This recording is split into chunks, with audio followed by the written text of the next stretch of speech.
Nouveauté majeure de l'avenant 7, le renouvellement d'ordonnance kiné, possible depuis fin août. L'assurance maladie, dans un dernier communiqué sorti le 29 septembre, précise ces possibilités permises par l'avenant 7. Comme c'est nouveau, je vous ai créé un guide en 7 étapes pour vous permettre de ne rien oublier et d'être serein lorsque vous renouvelez une ordonnance kiné.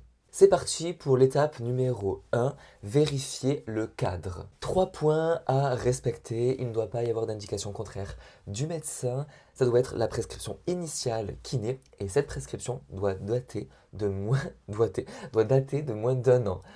L'assurance maladie précise que les séances réalisées lors de ce renouvellement peuvent dépasser la date anniversaire de la prescription. Étape numéro 2, est-ce qu'il s'agit d'un renouvellement avec adaptation? Les kinés pourront renouveler l'ordonnance en faisant des adaptations.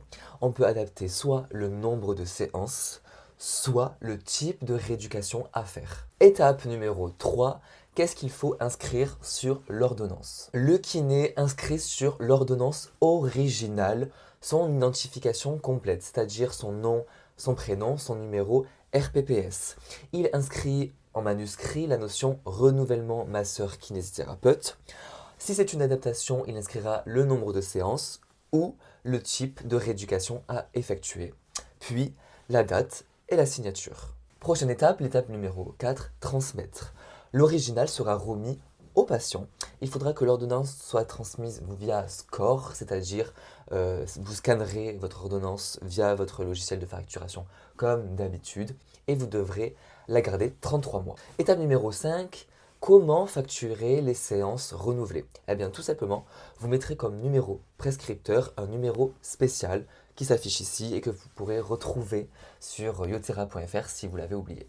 Vous pouvez le retrouver dans le guide que j'ai créé, c'est un guide au format PDF que vous pourrez enregistrer sur votre téléphone ou votre ordinateur ou bien l'imprimer et l'afficher sur votre poste de secrétariat. Ce guide est un pense-bête et vous permettra de ne rien oublier et de suivre toutes les étapes pour faire un renouvellement d'ordonnance. Vous pourrez le télécharger sur le site yotera.fr et c'est gratuit.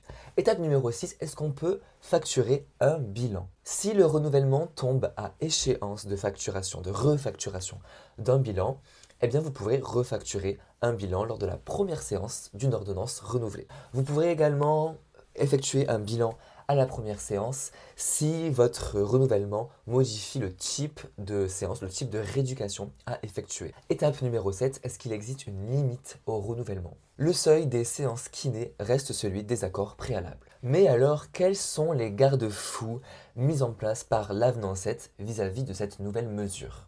Selon l'avenant 7, des mesures correctrices adaptées seront négociées si on observe une hausse de 5% du nombre moyen de séances par patient. Si on observe aussi une réduction de l'accès aux soins par des nouveaux patients, c'est-à-dire une baisse de la file active de kiné de plus de 5%.